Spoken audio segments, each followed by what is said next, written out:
नमस्कार, मैं भूपेंद्र पटवा। एकता न्यूज़ में आपका स्वागत है। चलते हैं खबरों की ओर। प्रदेश के दैनिक वेतनभोगी कर्मचारियों का राजधानी में हड़ताल चल रहा था। वहीं अपनी मांगों को लेकर धरना प्रदर्शन कर रहे थे, जिसके बाद सभी कर्मचारियों ने अपना काम फिर से चालू किया। लेकिन अब छत्तीसगढ़ सरकार द्वारा जो कर्मचारी काम पर लौट रहे, उन्हें काम पर नहीं रखा जा रहा है।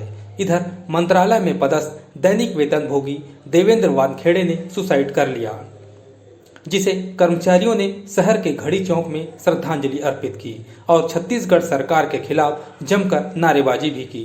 इस दौरान छत्तीसगढ़ सरकार से जारी हुए आदेश की कॉपी जलाकर विरोध प्रदर्शन भी किया। दरअसल दैनिक वेतनभोगियों की मांग नियमितीकरण की है। मांग को लेकर वे हड़ताल कर रहे थे। कर्मचारियों का कहना है कि छत्तीसगढ़ सरकार द्वारा चुनाव से पहले वादा किया गया था कि चुनाव जीतने के बाद 10 दिनों के अंदर नियमितीकरण कर दिया जाएगा, लेकिन आज तक वादा नहीं निभाया गया।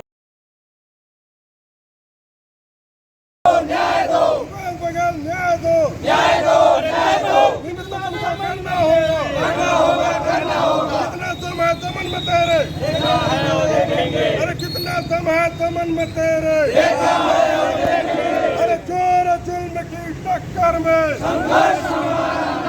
अरे जोर जुल्म की टक्कर में भारत माता की बगैर वादा निभाओ, वादा निभाओ, वादा निभाओ, बगैर वादा निभाओ, वादा निभाओ, वादा निभाओ, बगैर वादा निभाओ, वादा निभाओ।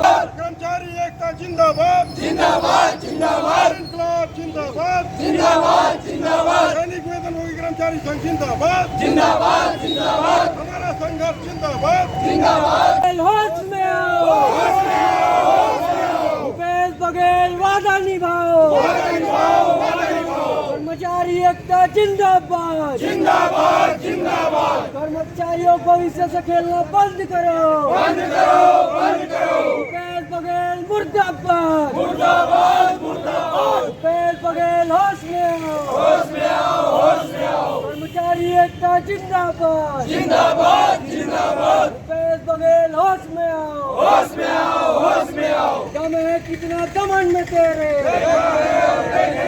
दम है कितना दमन में तेरे। आज हमारे प्रदर्शन का 2 कारण रहा है।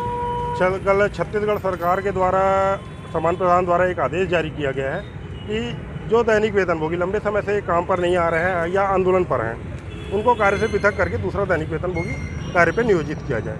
ये स्थिति बहुत ही सोचनीजनक है। लोकतंत्र है, लोकतंत्र में सबका संवैधानिक अधिकार है अपने निश्चित जायज़ मांगों को करने का। हमने लोकतांत्रिक पद्धति के माध्यम से प्रणाली में हम अपने जायज़ मांगों को कर रहे हैं। अब ऐसे ही विषय में अगर कोई व्यक्ति आंदोलन पे जाता है, उसकी जगह दूसरे व्यक्ति को लाओगे तो हमारी मांगों का हनन है और ये सीधे सीधे छटनी वाला आदेश है। जबकि घोषणा पत्र में कहा गया है कि किसी की भी छटनी नहीं होगी। दूसरा चीज़ 10 दिन में नियमितीकरण करने का वादा था, आज 4 वर्ष पूरे हो गए हैं। 4 वर्षों में सामान्य प्रशासन द्वारा जानकारी तक इकट्ठी नहीं कर पाई गई है। मात्र जब भी कोई आंदोलन होता है एक लेटर चिपका देते हैं कि जानकारी मांगी जा रही है। आज तक के छत्तीसगढ़ सरकार के पास आंकड़े नहीं है। विधानसभा में माननीय मुख्यमंत्री जी खड़े होकर बोलते हैं कि समय सीमा बताया जाना संभव नहीं। जो कांग्रेस पार्टी सत्ता में आने के पूर्व कहती थी कि मैं 10 दिन में नियमितीकरण करूंगा, मेरी सरकार बनाओ, आज सरकार बनने के बाद बोलती है कि समय सीमा बताना संभव नहीं है। बोलते महाधिवक्ता के पास अभिमत के लिए फाइल रुकी हुई है।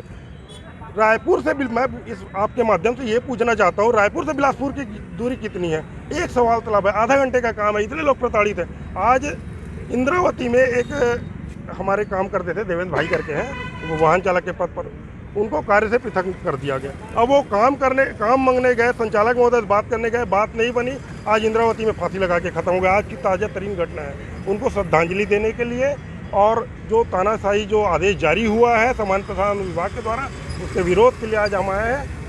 बहुत बहुत धन्यवाद। वाहन चालक के रूप में कार्य करते थे, वो अभी पिछले कुछ समय से हड़ताल में गए हुए थे और हड़ताल अवधि में चूंकि वहाँ पे सचिव से लेकर मंत्री से लेकर सभी प्रकार के जो उनके गाड़ी हैं, उनको हमारे दैनिक वेतनभोगी चला रहे हैं और हड़ताल में जाने के नाम पर उन्हें कार्य से पृथक किया गया है और उसी के कारण उन्होंने आज आत्महत्या कर लिया, क्योंकि उसको काम में वापस नहीं रखा गया।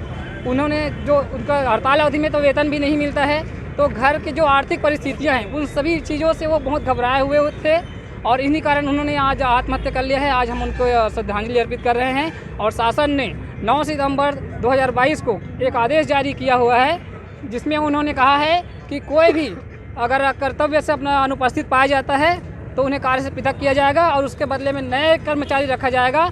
यानी आप अपने अधिकार के लिए लड़ नहीं सकते हैं, अगर आप लड़ते हैं तो आपको कार्य से हटा दिया जाएगा। तो सरकार के इस दमनकारी आदेश का हम विरोध करने के लिए यहाँ पर इकट्ठा हुए हैं और हम यहाँ पर उनके आदेश का छाया प्रति जलाए हुए हैं और हम आगे संघर्ष करते रहेंगे। और शासन जो अपना भूपेश बघेल जी ने अपना जो वादा निभाने के लिए 10 दिन में जो नियमितीकरण करने की बात कही थी उसको हम पूरा कराने की पूरा कोशिश करेंगे। धमतरी में कितने कर्मचारी रखे? धमतरी में लगभग 300 दैनिक वेतनभोगी कर्मचारी हैं और सभी यहाँ आज जो है क्योंकि शाम का समय है तो इसलिए सभी लोग नहीं आ पाए हैं और अब जब भी हम आंदोलन करेंगे तो हम पूरी संख्या में हम यहाँ पर प्रदर्शन करेंगे। दैनिक एक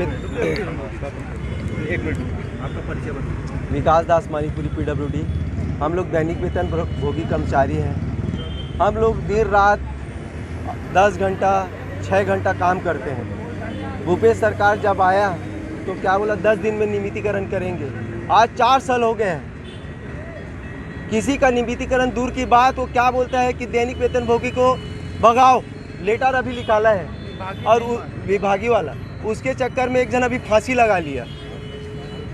अभी आप लोग क्या जलाए यहाँ पर? अभी हम लोग आदेश की कॉपी जलाए, हम लोग दमनकारी आदेश को जलाए हम लोग, है ना। हम लोग यही मांग करते हैं कि भूपेश सरकार को जितने भी अगर वादा किया है वो तो दैनिक वेतन भोगी को अभी 10 दिन के अंदर नियमितीकरण करे।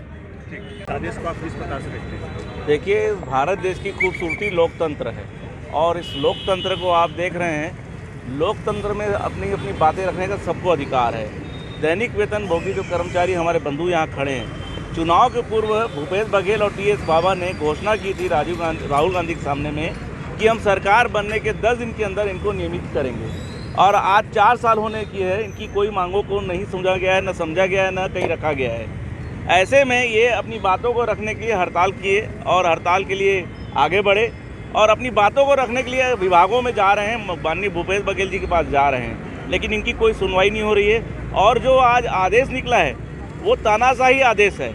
अपनी बातों को रखना अपना अधिकार है, लेकिन आज जो तानाशाही आदेश जारी हुआ है उसके खिलाफ में यहाँ इन्होंने उनकी आदेश की प्रतियाँ जलाई है और अभी सूचना मिली है कि साथी ने एक सुसाइड कर लिया है।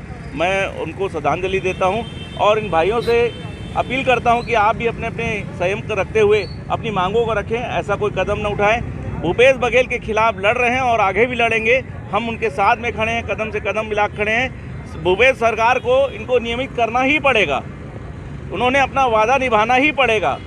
ये संकल्प लेके वो चुनाव जीते हैं और इनको वादा निभाना पड़ेगा। एकता न्यूज़ में आज बस इतना ही। अगले बुलेटिन में फिर मिलेंगे, तब तक के लिए नमस्कार।